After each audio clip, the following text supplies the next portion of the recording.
I'm Mal, and just ask anybody who knows me, being a lesbian is my entire personality. But that's because I grew up in Texas, where there's way too many churches and conservatives and cowboys and not enough lesbians. So being gay was my white rabbit that got me the fuck out of Texas and to LA, where I found an amazing community of lesbians who not only love me for who I am, but I relate to on a level that I never even knew I needed.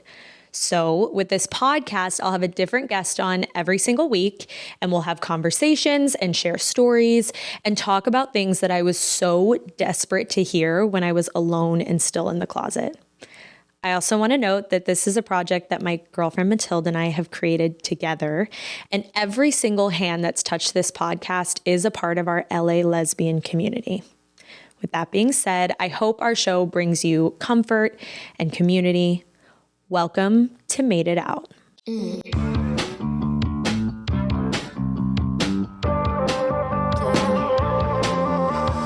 Welcome to the very first episode of Made It Out. For today's topic, we thought, what makes more sense than to talk about our childhood and what we were taught unconsciously, consciously about our sexuality and how it made it so damn hard to figure out who we are. And to help me with that topic, I've asked one of my very best friends to come join me, Iris Walker. Hi. She was my very first friend when I moved to LA in 2019. And we have a really unique friendship because you got a front row seat to my coming out journey. And now I'm witnessing you go through yours. I love it here. Yeah, it's been a journey. Okay, let's go back to how we even met. Oh, period. Iris loves to tell the story of how we met. So I was working at a nightclub, The Reserve, downtown LA, and they say, hey, we need someone to train this chick. And I look at her, I'm like, she's a baddie. I'll train her. And the first thing this bitch does, she's like, is that 1942? I'm like, yeah. We could drink at this job, but nobody's opening up the premium liquor. You're drinking the well of tequila. Yeah. This bitch is perfect. Starts opening it. She's like, let's take a shot. I'm like, yes, let's take a fucking shot. So we're wasted. I'm not training shit. We're fucked. We're drinking. We are there to drink. Wasted. And we have the best fucking time ever. And that night, we both admitted to each other that we like girls. We were so vague about it. We were like, yeah, I don't even know how it came up. Yeah, I've kissed girls before. It's so weird. How corny. We're like, yeah, I mean, it's no big deal. Everyone does it, right? And then was next combo. Oh my God. And literally 4 months later, I started coming out of the closet. Yeah. Okay, let's backtrack. Tell everyone about your family structure. Okay, dope. So originally from Northern Virginia, right outside DC. And I think just because of the dynamic of how I grew up, we call it Black privilege. So mom was military.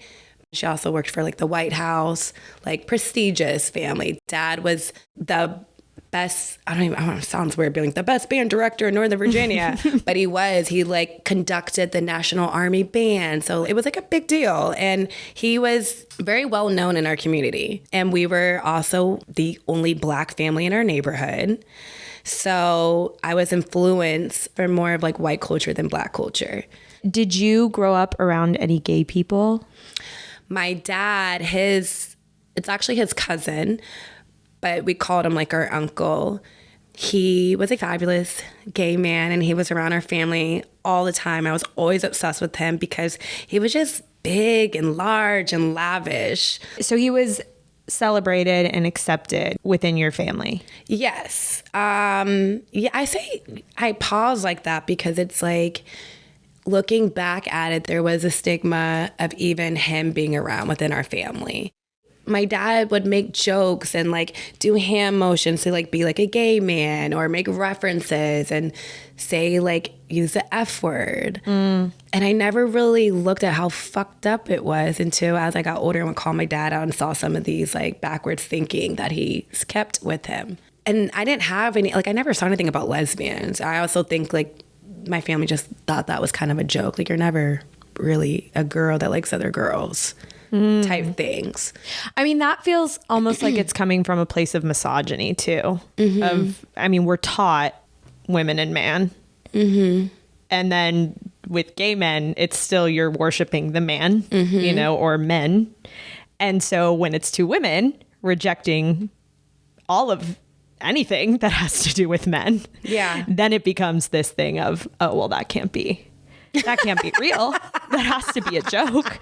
You clearly just want to fuck, Yeah. Even growing up, when we have two straight parents, we watch that and we see that. And even if we're not taught that that's a bad thing, we internalize the fact that it's a bad thing. Yeah. Because we're like, a part of me doesn't want that.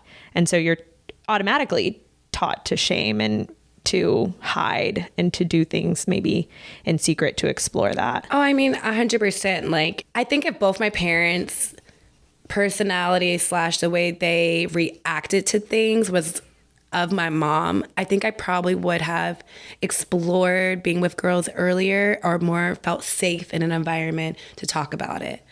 Because just the way she reacted to things was just amazing. She was so open and free, whereas my dad was very different.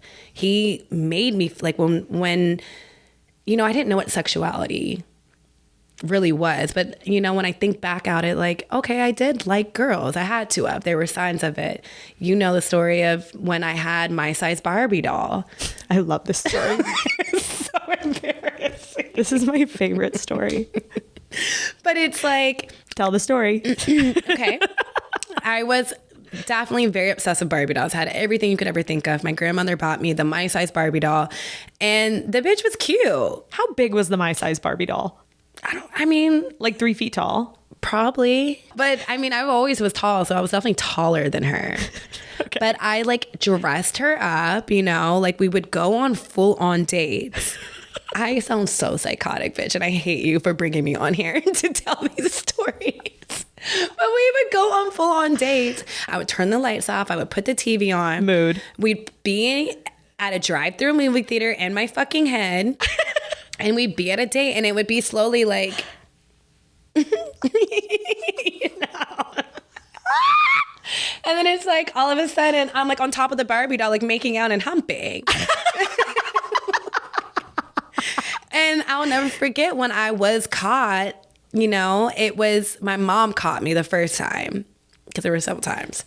But my mom caught me, and she just shook, because what the fuck is my daughter doing? Oh my God.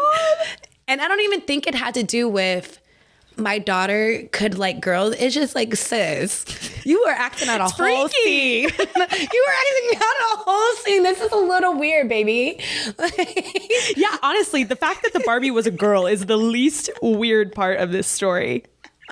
So, and the thing is, she just kind of was like, well, let her explore and close. It was just like, what are you doing? And I was like, nothing. I was so freaked out. Yeah. My dad had caught me, would have been a different story. My dad would catch me on things that were never even anything, but the way he would scold me, I'm like, oh, you have an issue with this. Mm-hmm. I was hanging out with a girlfriend of mine, and my dad had a Yukon XL car. They're big black trucks, the black SUVs you see. And instead of sitting directly behind him, me and my friend, we wanted to whisper and talk about the boys we were seeing. And so we sat in the very back. So we're leaning on the couch, and we're like, this again. We drop her off, and my dad pulls me out the car, yanks me out. And he was like, I know you were making out with your friend.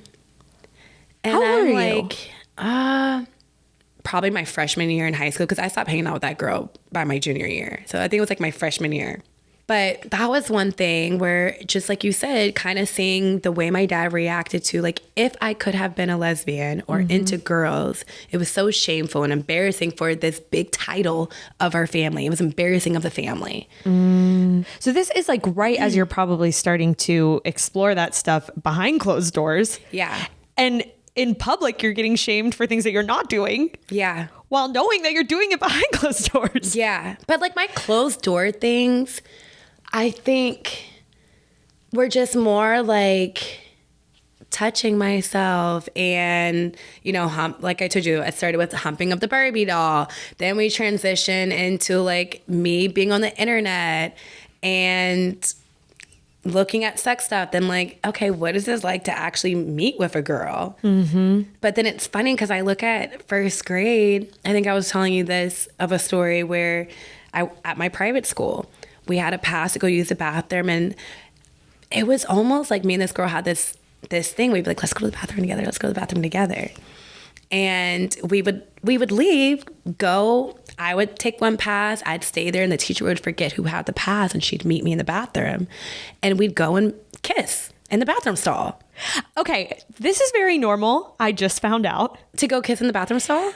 Even more than that. Yes, that is very normal. But I just talked to my therapist about when you're a kid, because I was talking to her about all these signs like in your childhood that you're gay, and that I feel so much shame for like things that I did as a really young kid. And what were you doing? Okay, so in my neighborhood, we had like this group of kids that would all play like while our parents were doing, I don't know, God knows what.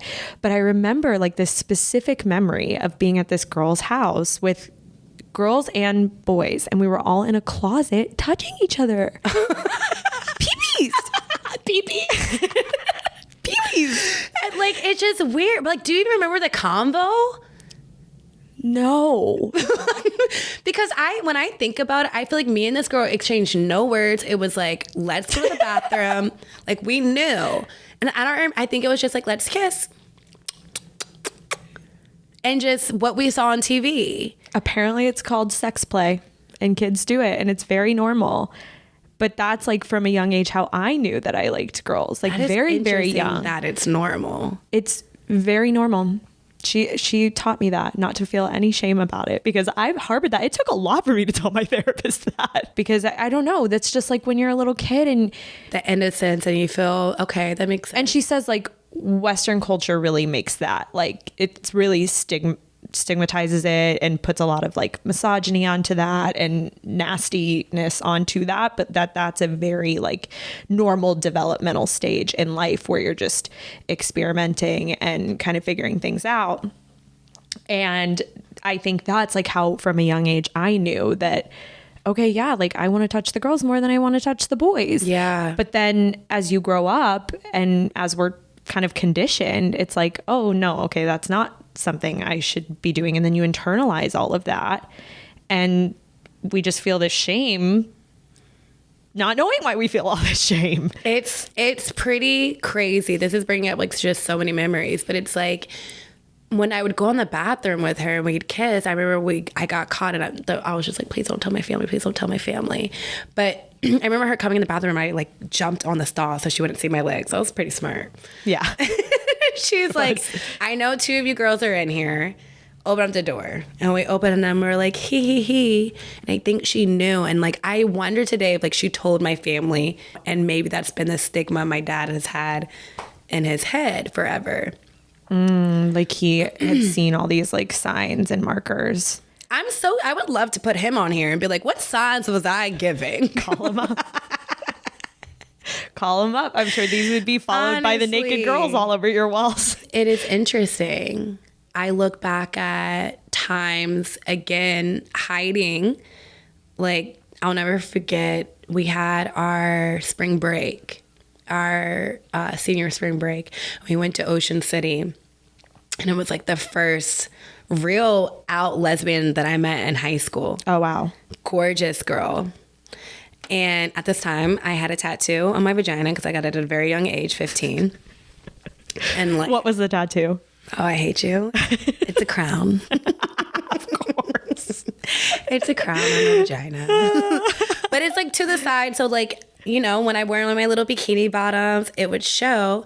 So we're at Ocean City spring break, and I have this little bikini on, my tattoo showing. And this girl was like, comes up to me, she's like, you are hot, and I want to lick where your tattoo is. And I'm like, wow. Top. I'm like, oh my God. But I am so turned on. I'm like, what? Like, who says that? And she is like fully out, like big, curly, like fro hair, tall, just stunning. And I'm like, girl, stop. And she's like, no, I'm serious. You want to kiss? And so I was like, let's try it. And so we made out, But then my friends were there and like pushed her off. I was like, I'm not into this. And we invited her and her friend back to go party with us. And she kept trying to corner me and feeling like I'm still in my bikini, like touching it. And like, she knew I was into it. I'm like, yes. But you pushed her off because your friends were like, no. Yeah. But you still wanted. 1,000%. I was like, I want you to lick right there, right now. I want to fucking feel it, but I'm so nervous. Should have known then I liked girls. I mean, we should have known back in first grade, but it's okay. I am dead. I thought it was very normal to have this intense obsession or attraction to women, like characters in TV shows. For me, it was Topanga from Boy Meets World. Well, you look like her. I know, which is weird. But I always was like, okay, but that brings up the question. It was like, do I want to be her or do I want to fuck her? Both. No, it was probably that I wanted to fuck her, I think. Maybe a little bit of both, but that is like I feel like that's a common question or like a common thing that comes up. Do I want to be her or do I want to be with her? So yeah, Beyonce, I was like obsessed with her, but I always thought like, oh my God, like she's like representation. But no, bitch, I was obsessed. Oh. I'm still obsessed. I went to her concert all 3 days. Like, I am very much obsessed with her. I studied her, the way she did her makeup. And yeah, there was like this admiration I had for her and who she was to the community. But like that, I'm like, that bitch is hot. Like, I would drink her bath water. And there's this thing of like, I was saying to you, like, it's probably both, because someone asked me recently, they're like, well, what's your type? And I'm like, I want someone like me. And don't take this the wrong way of like, I want to fuck myself or anything like that. But like, I want like a woman like me, like, you know, that kind of looks like me, dresses like me, my style, my vibe. That's my type. And I see her all the time. So I get it. Like, maybe you want to fuck yourself. Someone similar to you. But that's hard to figure out. And it's not even really a conscious thought. No. It's just, yeah, I'm obsessed with that person. I want to be them. Well, my Barbies were that for me too. What do you mean? Like I was so attracted to like their bodies of these little plastic characters. I mean, I was humping one. Like, you know, I had no idea what I was doing. I would make my Barbies, also the girl and girls, have sex, like get on top of each other. I mean, that right there should be an argument for the nature versus nurture, because you were young and you didn't know what the fuck was happening. But making your Barbies hump, you came out of the womb wanting not just men. How do you think your reactions from your dad, your culture, your family affected your awareness of your sexuality and your want to explore it? It's interesting because now as I'm exploring it, it's so light to me where I'm like, I don't care what my family thinks. Whereas then it was like, there are so many other things I didn't give a fuck about what my family thinks that I know probably would have, in my dad's terms, brought shame to the family, but I didn't give a damn. But I think I had so much shame within my own self of feeling that way. It was like, it was so naughty. It was so bad to think this way or to try to explore that. So the shame was within myself first. And I think if I had broken that barrier of not giving a fuck, I would have been able to break the other barriers, if that makes sense. Yeah. But it sounds like you're doing that now. Yeah. Where it's like now where I never thought it would just be such an easy transition of, you know, after my breakup, I'm like, I want to date women. Like, I want to like dive deep in what this looks like, because it has always been on my mind where in relationships, I've met women that were lesbian and I've been in the scene and I've had this attraction even through your journey. I was doing shit for my damn self. Oh my God. Iris used to literally take my phone and get on my dating apps and swipe for me. And then I would be like, who are these people that you, and then she would make me go on dates with them. It was like, and then she would come to the dates. Iris, that's pretty crazy. That's pretty crazy. You know, when I look back at certain things, it was like I was doing it for you, but a lot of me too. I wanted you to get out there and date. And you were like, well, you hated it. You hated the process. I'm someone who loves that shit. So I'm like, pass it over. But then as I'm looking, I'm like, wait, this bitch is hot. Oh my God. Let me come on this one with you. Let me make sure that everything is good. Oh my God. So it was like, you know, trying to set you up, but I 100% got pleasure out of it. Yeah. Even with my last ex, I met someone, she was a photographer, she was a lesbian, gorgeous, and I had this like, I had feelings for her. And I knew that like our friendship and the relationship of what it was wrong. You know, I had a whole man and I wasn't telling the whole truth about my man because I was like, I just want to imagine what this could be like. And it sucks because like, I know there's this whole thing of just like bi-curious women, like we're trouble. And like, that's not where I want to be. I want to actually navigate this and not have to hide. I don't know if I'm in a place where I'm like, I could X out men. But right now where I'm at, it's like, I can't stand them. I've gone on dates with men and I'm like, this is a mess. And not to say that the woman I've gone on dates with has been easy peasy. I went on a date with a girl and she asked me the question, in your 30s, why all of a sudden are you interested in dating women? And I'm like, it's not all of a sudden. And I understand, like I said before, I get that the way sometimes the bi community might be perceived, it comes in where it's like, you know, you're going to fuck me up. You're going to be the one that hurts me, or you're not actually serious in this. And I want something serious. And so it was a difficult question to ask because I'm like, I get it. I'm in my 30s. And now just on this path of dating women, it's a lot for you to understand that because you have figured out your sexuality at a way younger age. So I definitely go back in my head of just annoyed with myself because I'm like, damn, like I'm about to cry. I'm like, I don't want to have these conversations. It's annoying. But I also don't feel like you should feel the need to justify yourself to these people. I mean, you know where you stand and you know where you are. And anybody who is making you feel that way definitely isn't worth your time. Yeah. But I do think that is one of the harder things about coming out a little bit later in life than maybe some of these other people. But there is a beauty in it that you really get to go super in deep and figure out, like you're not 15 still trying to just figure out the world and life. You're 30 and you have a different perspective of the world and who you are as a person, and now you can approach it from a much more elevated space. I don't think it's anything to be ashamed of. I don't think I would feel ashamed if I knew the answers. I'm in this place of still trying to figure it out. I'm literally about to fucking cry. It's okay.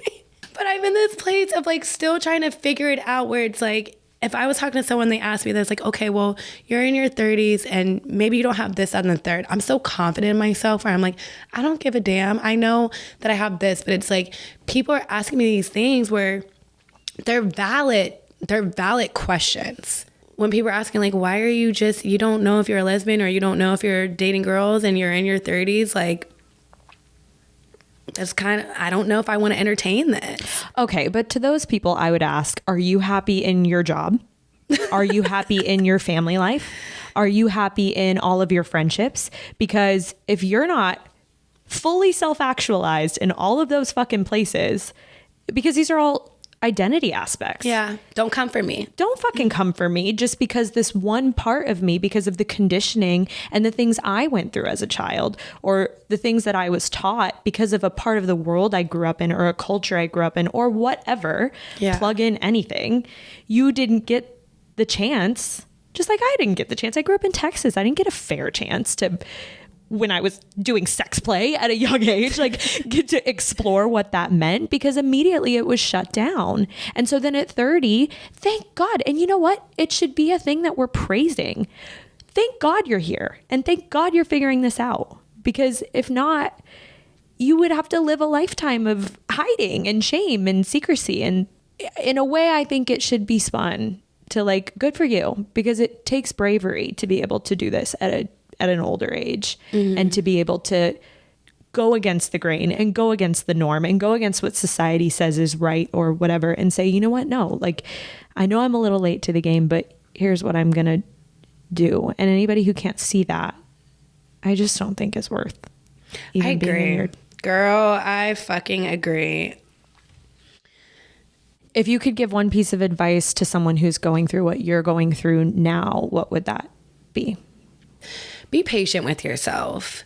Give yourself some love, time, and space. I am an Aries, and I am somebody that likes things to move forward really fucking quickly. So that I don't give myself enough leeway of realizing like, you're okay. This is a lot.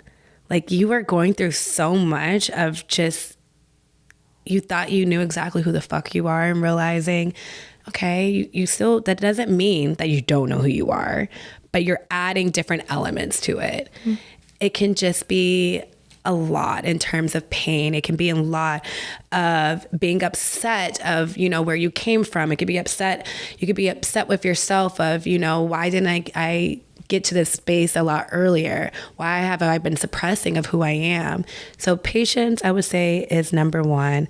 Lean on the friends who love you and know you. Just because you have great people in your life doesn't mean everyone's going to be on board right away. It's a big change when they've known you one way. And don't be afraid. Don't be scared. Everything at the end is going to work out. We've been taking submissions from TikTok for advice. Okay. Jamie, 22, from Minnesota, asks, I caught my 8-year-old sister kissing her friend, another girl, in our backyard. Should I talk to her about it? I'm trying to think if I would want, as an 8-year-old, to be spoken to. Yes, you should, but it should be in a space where she feels comfortable. I think she should approach it in a way of like, hey, I saw you kissing that girl. Do you like her? And not just like, hey, like, are you a lesbian? Yeah, I mean, that's really aggressive. But Jamie's gonna get the opposite advice from me. So what is she getting? She's gonna have a conundrum. She's not getting any help. What is she? Because I would say, don't say anything, and maybe just make sure that anytime being gay or being a lesbian or being queer or being curious comes up, it's like celebrated and talked about in a positive light, to make her feel comfortable to then approach the conversation herself. I think if that was the parent. Really? But as my sister, my older sister, who I have that relationship and us talking and being like, hey, you know, if it was a boy, it'd be the same thing. Yeah. So I guess it depends on your relationship though. Yeah. If she's already telling you stuff and you have that relationship, have a talk, come in easy. How was it? How was it first? Start with how was it? Okay, we're moving on to you haul or you ghost. Okay. I'm going to give you a scenario or a personality trait, quirk, whatever. Okay. And then you're going to tell me if you are going to like U-Haul full send it with that person or if you're ghosting. It's an absolute no. Love this. Okay. Are you ready? I'm ready. She has a pet bird. Okay. And it sleeps in bed with her. Ghost. I'm ghosting. I'm sorry. What do you have against birds? This is my girl. When we have sex, the bird's there. Is it a talking bird?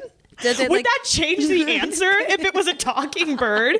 Would that help? Because that would make it worse. Okay. I can't be having it talk while we're having sex. It's there. And like, I'd be scared I'd kill it in bed. I'm a wild sleeper. What are you doing? I don't know. Absolutely not. Okay. All right. What about if she has a breast milk fetish? What does this mean? She wants to suck on my titty and call me mommy? No, like breast milk. But yeah, maybe that too, but also breast milk. I don't have milk in my breast. Okay, we have to this get it person. For her? You're outsourcing the breast milk. We have to get it. Do we have? I have a friend that's always having babies. So do we have to get the breast milk? I mean, what if that was the case? Absolutely not. Could never. All right, we're ghosting. She can't drive. Well, neither can I. Are we rich enough to have a driver? Probably. I'll teach her. No one sat down and taught her. So just like someone has taught me certain things. All right. I'm gonna sit down and teach my bae. So you're U-hauling. I'm U-hauling her, and she's gonna drive the U-Haul.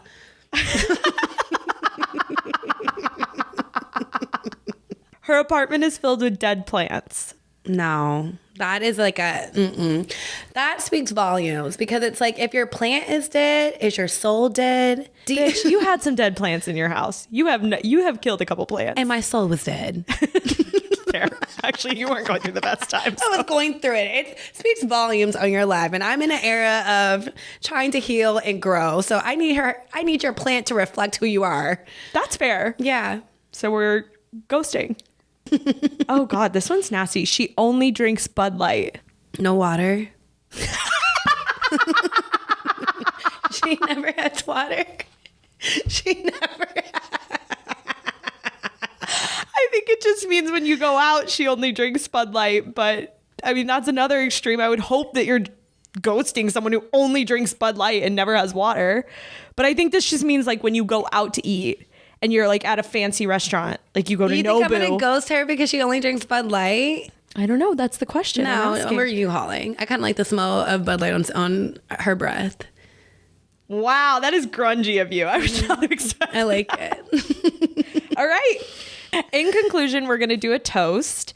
Iris has brought something for us. Would you like to explain? I got us some milk, since this is a childhood episode. Your face. I didn't even really drink milk in my childhood. Well, thank God this is oat milk. Okay. Very LA of me. And very lesbian. Well, cheers to that. Creamy. Oh my God, Iris, really?